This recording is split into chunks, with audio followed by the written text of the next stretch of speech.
Welcome back, everyone, to another live naturalist chat. We are here out back of the Natureplex at the fire pit, and in honor of tomorrow's holiday, we have some very fun guests to show you today. So we're going to give everyone just a minute to join us on Facebook today. Remember, you can ask us questions, comment. I'm going to be able to see all that. I'll answer questions the best I can. I hope everyone's having a great week. I hope everyone's been safe. You might can see there is a tree down behind us. We do have some trees down on the trails here at the Nature Center from the storm. We've been getting those all cleaned up so that you can come out and enjoy, but there is still going to be some debris down, so hopefully everyone is safe, and hopefully you'll have a fun and safe holiday tomorrow too. So we are going to go ahead and get started. Today we are talking about creepy critters. So I have a lot of different kinds of creepy critters to show you today. And we started talking a little bit about creepy critters last week. So we talked about bats, and it is National Bat Week. So hopefully you tuned into that and got to learn some more things about bats. And today we're kind of focusing on spiders. I have some other critters to show you here too. But this is another frequent Halloween visitor that you see people putting spider webs all over their houses and little cartoon kind of spiders and stuff like that. So hopefully you'll get to learn some things today about spiders and why they're a beneficial part of our ecosystem. So before we start talking about our spider friends, I have some other things to show you today. So we have a few different spider residents that stay here at the Nature Center with our other education animals. And just like our other friends, they're insect eaters. So we have insects to be able to feed to our spiders, and we have frogs and lizards and things like that that eat insects as well. So I have some cool critters that I can show you that we use to take care of our insect eaters. So the first one is a fun one. So this is something that you typically see at pet stores and things like that. Let's see. Does anyone know what this is? Wiggling around in my fingers. See if I can get this to focus. So I have a little grub here. This is a mealworm, and it's called a mealworm because they tend to like meals. So like oatmeal, cornmeal, things like that. They're a little grain pest. Although in some parts of the world they're actually considered food. They're easy to grow and maintain and keep colonies of these. And so they're actually a really sustainable source of food for a lot of people. Here, they're a sustainable source of food for our education animals. So they actually will start out as eggs, and then they will hatch, and they're super tiny little larvae. So what you're used to seeing, like at the pet store, if you've seen them before, you're used to seeing little bitty tiny larvae. Let's see if I can show you. They're very wiggly things. I'm having trouble wrangling them up.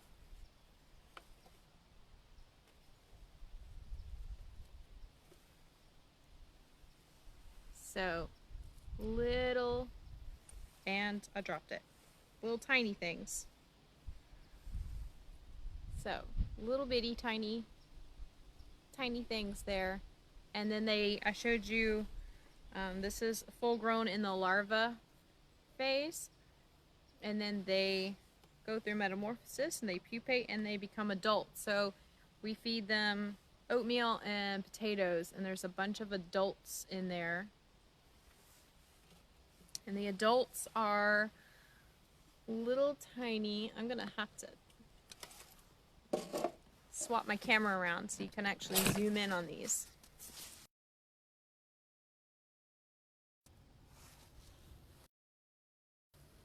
There we go. So we have the little tiny babies and the adults. And they're eating away. So very sustainable source of food for our insectivores. And then I've got another one. So, giving you a little bit of the creepy crawlies today. So another sustainable food source we have for our insect eating animals here at the Nature Center is in here. And we have a lot, and we're actually going to feed some of these off today. So as I was saying before, lizards, frogs, toads, salamanders, turtles, we feed these things to all of them. So, fun. These are roaches, okay? Also probably on the top of everyone's list of nightmare creatures. So these are not the typical roaches that you're going to find in your house, though. These are Turkish red runners. So they're a special species of roach that are used to be feeder insects, to feed people's pets. And of course, you see one that's white. This one's just molted. So when they molt, they're white and they're soft, and their exoskeleton has to harden. We have a big adult female. This one right here is an adult female. The rest are all babies. And so these are not ones that you'll find around here. There's actually a lot of different species of roaches, and only 1% of them are considered pest species. A lot of people don't like them because they tend to spread around germs. So it's not that they themselves have germs, it's just that they go into places where there are germs and they continue spreading them to other new places. Of course, these guys are kept here in a clean colony, and they're just used as feeder insects, and so they are not carrying around anything because they're not living in anything where there are germs to spread. We are going to feed some of these guys off because I'm going to show you some other cool animals that we have today. So, introduction into them. Alright, so I have, before we get into our spiders, I do have a cool insect friend to show you today. And a lot of people don't think about this one when they think about creepy critters and Halloween, but this predator is one of the creepiest to me. It has amazing vision. It has the amazing ability to see 180 degrees. It can move its head without moving the rest of its body. It has lightning fast reflexes. Females are known to devour the males. Does anyone know what I'm talking about? Let's look in here. And let's see. She actually has an egg sac here. So the ootheca. So her nymphs will hatch from here, most likely in the springtime. Come here. So this is a Carolina praying mantis. And we have several species of praying mantis here. Here we go. So her arms are folded like she's in prayer, so that's where her name comes from. She is a fierce predator. She has 2 big compound eyes and then 3 simple eyes located on top of her head in between.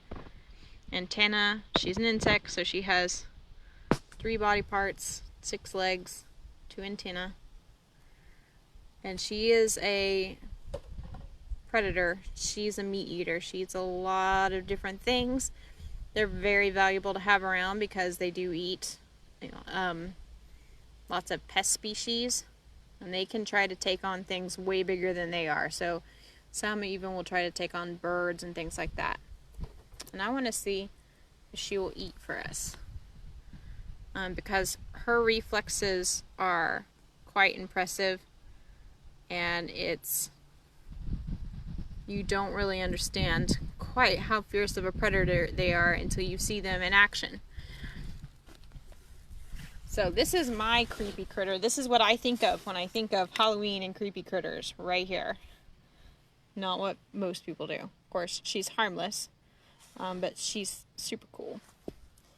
Alright, so I'm going to get one of my roach friends out that I just introduced you to. And we'll see if she's hungry today. Of course, they like their food still alive. They eat it while it's still alive. They're not interested in eating dead things. So having fresh food available is very important for their overall well-being. Trying to pick an appropriately sized roach for her.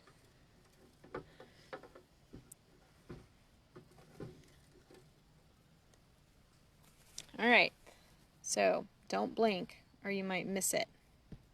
That is, if she's hungry. I got to see if she's so small, having problems getting this to focus.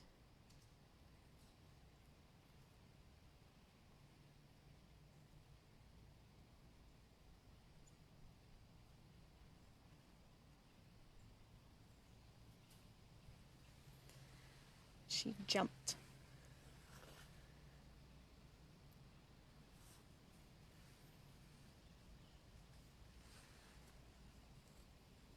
They have amazing jumping skills too. I don't know if she might be too preoccupied with me to notice the food. Pardon me for a second while I catch this roach. And try again.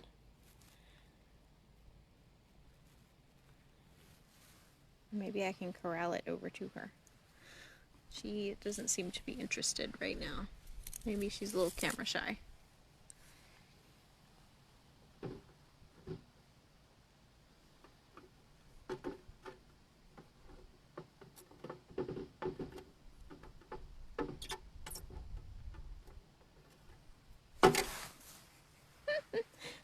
Okay. Let's see. She thought about jumping onto me just then.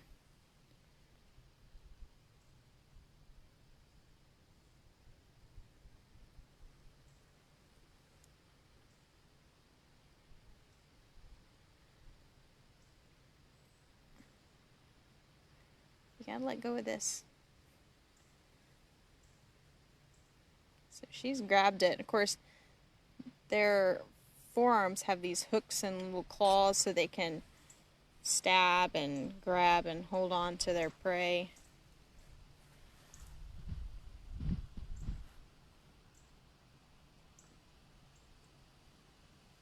She's slowly going to devour it. She didn't use quite the same reflexes I've seen her use, but I mean, I was handing it to her, but she's going to enjoy a leisurely meal with her huge mandibles, big jaws.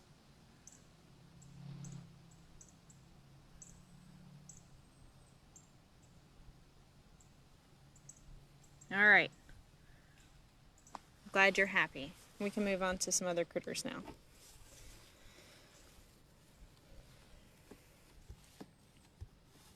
Alright.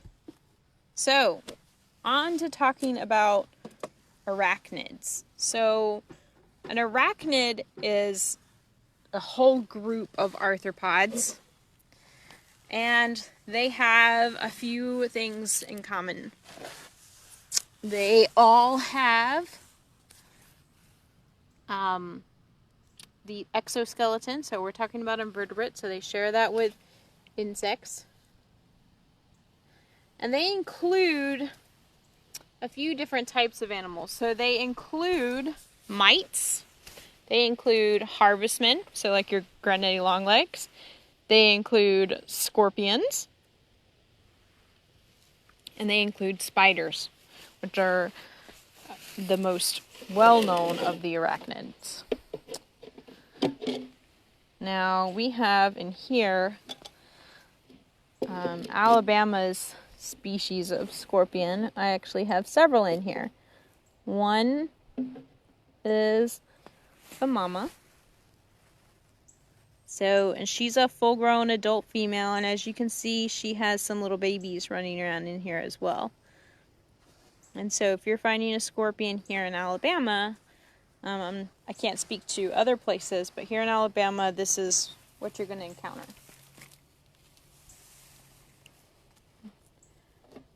And of course, she does have that stinger. It's not going to feel good if she stings, but it's also not going to be life-threatening unless you're allergic to their venom.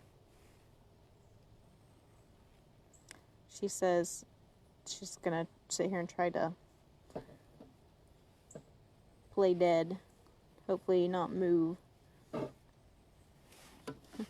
But then she's got her little babies. They're hanging out. And some scorpion species carry their babies on their backs and carry them around. This is not one of them, but she had the babies while she was in here in captivity. So, our other kinds of arachnids that we're going to talk about today are spiders. And let's talk a little bit about spider anatomy. And before the wind blew it down, I had a really cool spider to show you to talk about their anatomy. So the wind blew its legs down, but we can still talk about the anatomy. So we've used some items here at the Natureplex to build a spider so that we can talk about their anatomy. So as a spider, they have two body parts. They have their abdomen, which is where all of their organs are stored, all their major organs. So things like making webs and their digestive system and their reproductive system and everything is located in their abdomen. And then they have a cephalothorax. And so a cephalothorax is the fusion of a head and thorax. So while an insect has 3 body parts, a head, a thorax, and an abdomen, a spider only has 2, the abdomen and the cephalothorax. So for the cephalothorax, that's where its eyes are located. And some spiders don't have any eyes. Some spiders only have 2. Some spiders have as many as 8. In fact, most spiders have 8 eyes, but not all of them. And they can be different sizes, which is why our little friend here has different size eyes, because some of them serve different functions. They also have pedipalps, which we're using as little pipe cleaners today to represent the pedipalps. And so the pedipalps are often confused as fangs, or they're confused as legs, but they actually serve an important function of being the taste and smelling sensory appendages, and as well as being able to be the appendage that shovels food into the mouth. They have fangs too, so that's what these little fangs are. Most spiders have some kind of toxin or venom, but a lot of them are still not harmful to humans. So I was talking to someone today, and we were discussing ant venom, and a lot of people don't realize that bees and wasps and ants all have venom too. Sometimes it's incredibly mild. Sometimes it's more severe. Sometimes you're allergic. But a spider's venom is mostly used for aiding in its food digestion. So it's there to kind of break down the proteins of the food that they're eating. And then sometimes it can be more harmful. But for us humans, unless you're allergic to its venom, most of them are incredibly mild and not actually harmful to you. Of course, and then we know they have 8 jointed legs, and on the end of their legs they have little claws used for climbing. So this is something you can build at home if you have kids and you're wanting to illustrate a spider's body parts. These are paper towel rolls held together with pipe cleaners. And so all of the legs would attach to the cephalothorax, and you're able to see that they're jointed and they have little claws on the end, fangs, pedipalps, eyes, and then of course back here would be their little spinnerets. So they can have, most spiders have 6 spinnerets, although they can have 2 or 4 or even 8 depending on the spider. Alright, so now that we've talked about spider anatomy, we can come and meet some spiders. These are all spiders that are native here to the Nature Center. And they were all found out here. And we have a lot of really cool ones. So our first spider friend that we're going to look at today is the Carolina wolf spider. And she has been here for several months now.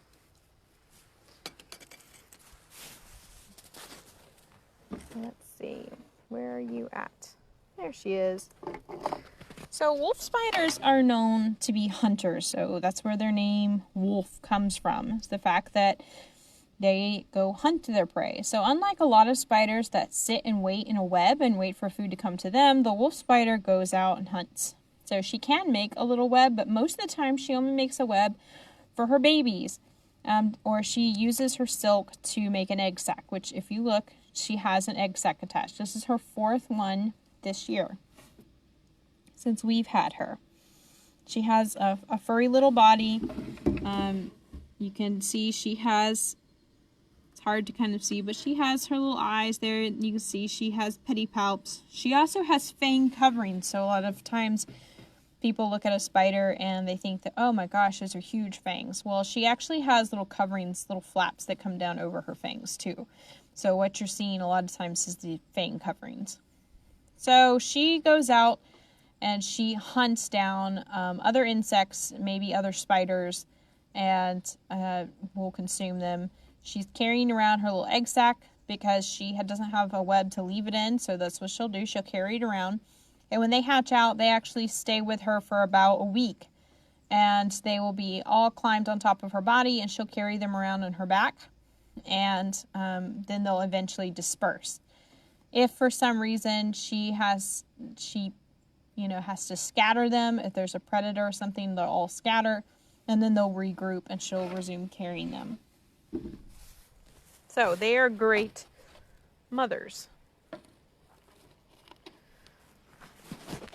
All right, the next spider is actually a fishing spider, so it looks very similar to the wolf spider, but it likes to hang out by the water. They can actually use their bodies like little rafts to float on top of the water, and they'll catch insects. There are larger types of fishing spiders that can catch small fish. This one has built a little bit of a web, although they're typically not big web builders either, but they're more hunters. And there's our fishing spider. So very characteristic for them to be all splayed out like that. Very fluffy. You can see its eyes, you can see its little pedipalps, you can see its little fang coverings, jointed legs. Of course, it has some of its legs kind of kept closed together, but it does have 8 of them. These typically aren't spiders that move around a whole lot when I see them, when I'm interacting with them. They tend to be very slow moving. They're hoping to just be camouflaged and hope that you'll leave it alone. So that's our fishing spider friend.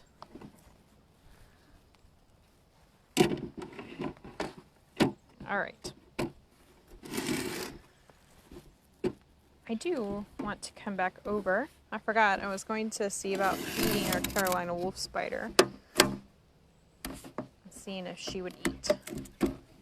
She should be hungry. So we feed them the same roaches that we fed the praying mantis.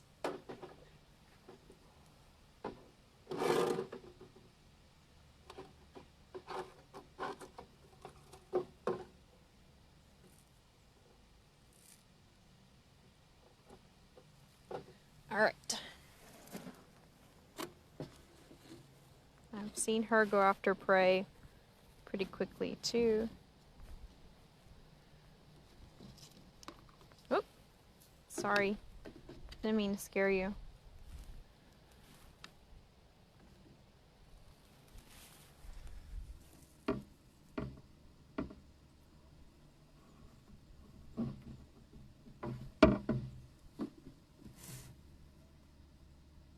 Everyone's being a little camera shy today, of course. Oh.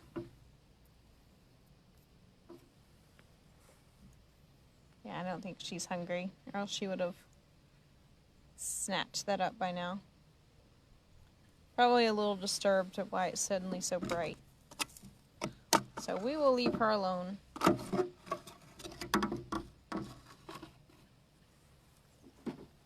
Worth a shot.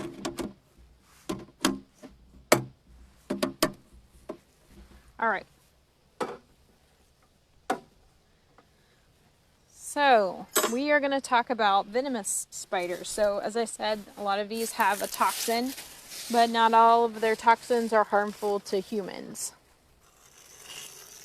There are 3 here in the state of Alabama that are. So we have the black widow, well known for its red hourglass shape under its abdomen, although sometimes that can be just 2 dots instead of an hourglass. The shape can change a lot. We have the brown recluse, and we also have the brown widow. So these are our 3 venomous spiders that are harmful to us humans. And I do have one of them here. I have a black widow to show you. And she just likes to hide. Of course, they're not called a black widow because they're known for eating their mates. It's actually just a nice strategy for them. Because males typically die after a year anyway, and it gives the female some extra nutrients so that she can lay healthy eggs. So here's our little black widow friend. She's all curled up. Gonna see if I can get her to stretch out a little bit for us. She's hiding under a leaf, something that they very much like to do, hide under things. Hello. There we go.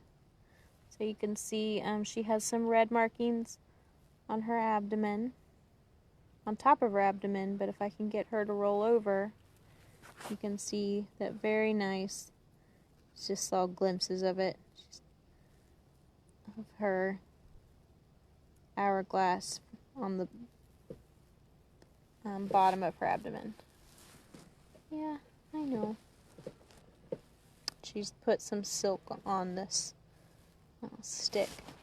So spider silk is pretty amazing, by the way. For its weight, it's the equivalent of being, well, stronger than steel.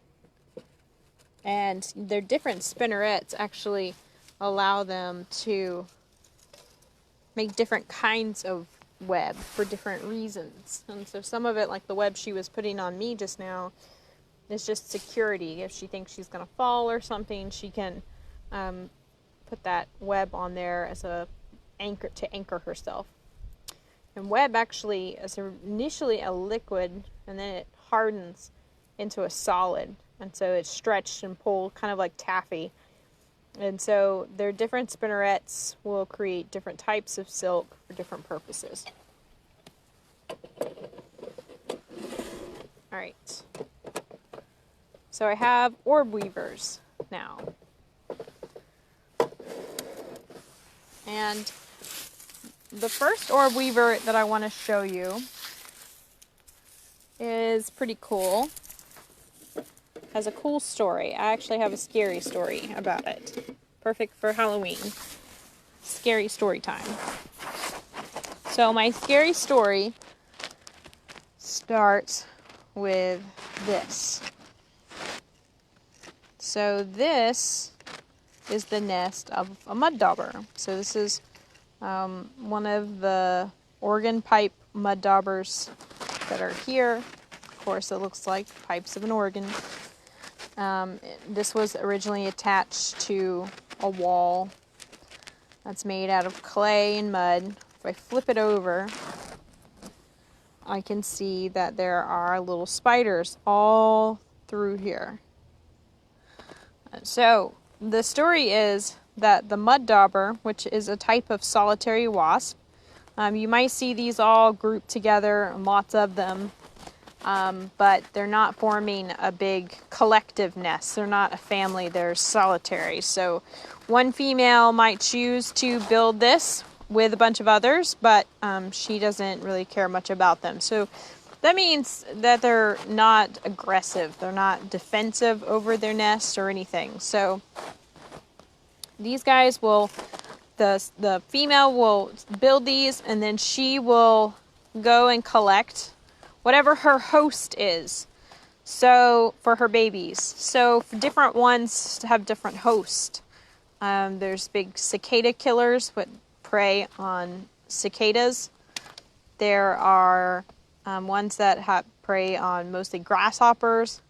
But the one that built this preys on one particular type of spider, which is the spotted orb weaver. So she goes out, she finds a spotted orb weaver, and she stings it and carries it back. But the sting doesn't actually kill the spotted orb weaver. What it does is paralyzes it. And so she stuffs it up in here, along with many others of its kind, and they're still alive, they're just paralyzed. Then she lays her eggs in here, and then she leaves. She's done. The eggs hatch out as larvae, and they consume the spotted orb weavers while they're still alive because they need fresh food. So it gives them fresh food, and they have plenty of it. They don't have to fight it or anything like that. They can just eat it, and it's paralyzed, and it's a pretty scary situation, but just in time for Halloween. But it's really cool how that works. And so eventually the spiders die, and the wasps go through their metamorphosis and emerge as adults. Mud daubers are, certain types of mud daubers are really treasured in some areas according to whatever their host species is.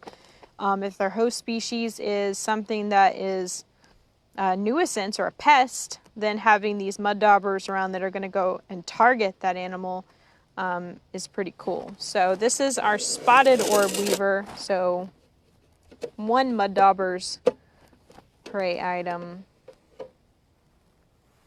She's kind of curled up. She's a little cold. It's a little chilly out here. And so they're called orb weavers because these are your big web builders. Stretch out. So when she actually stretches out, she's a little bit bigger. She has kind of some reddish coloration. There she goes. See, she's got a pretty big abdomen. You can see her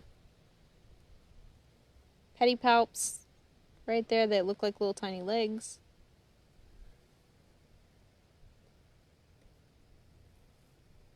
So this is the spotted orb weaver. Alright. You want to go back in there? She's built some web in here. And of course they'll build different types of web, and it's really cool because some of their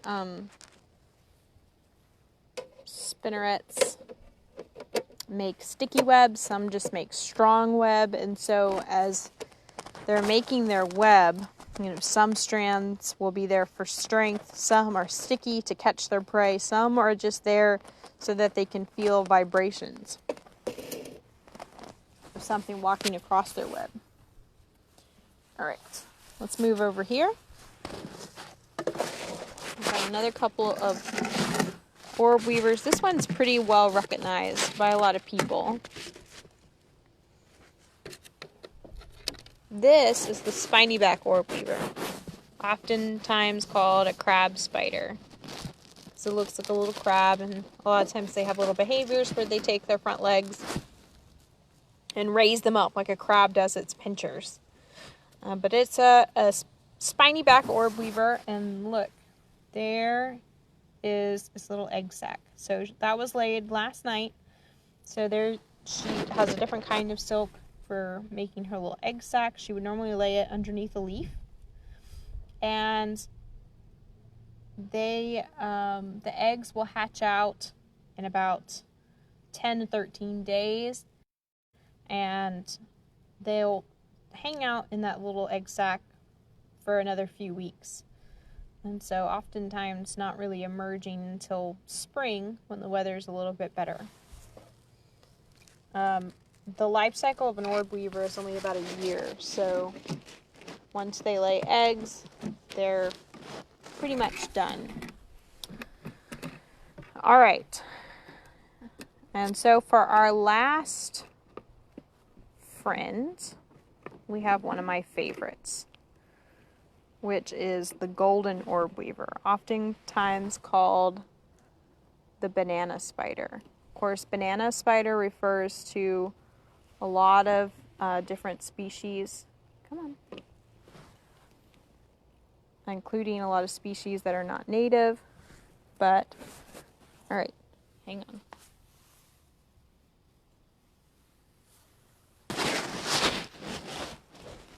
This is our native golden orb weaver. I'm having a hard time with a camera and the spider, so hang on. Bear with me for a second.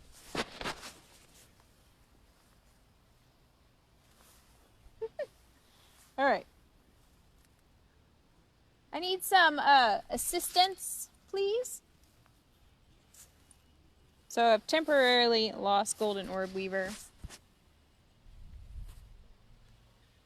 She's hanging out on me.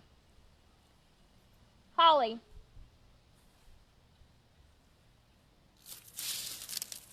Getting assistance.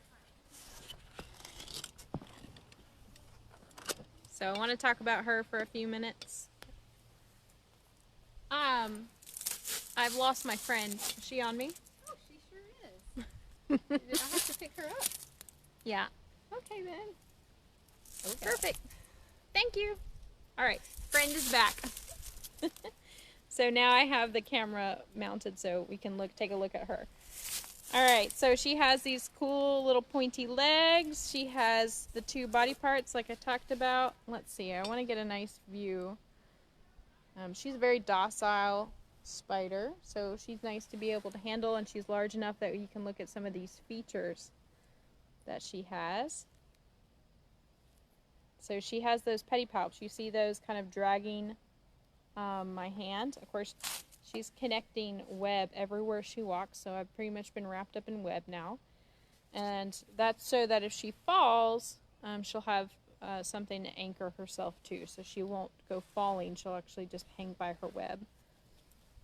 So those cool pedipalps. She actually has these cool fang coverings.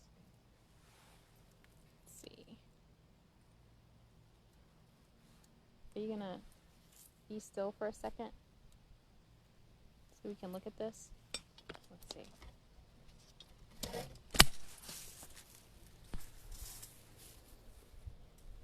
Let's see if she will cooperate. There we go.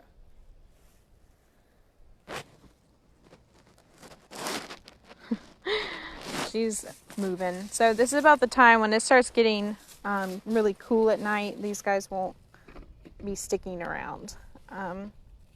They tend to die with the first cold bit of weather, leaving their egg sacs behind. Their egg sacs will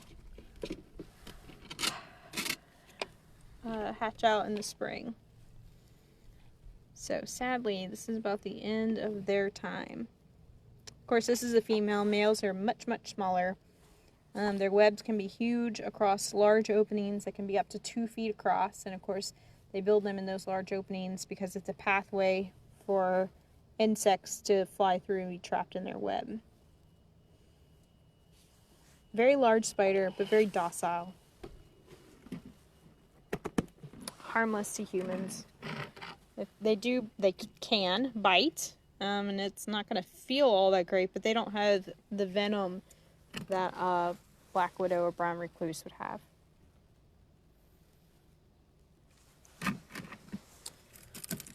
All right, friends. So I hope you enjoyed learning about some creepy crawly critters. If you have any questions, please leave them in the comments and we will do our best to answer them. And I hope everyone has a very fun and safe weekend. And be sure to like, share, comment. We want to know what you think of our videos. Share them if you like them and you want to see more of them. And if you will tune in next Friday, we'll have another fun topic to share with you. Have a great weekend.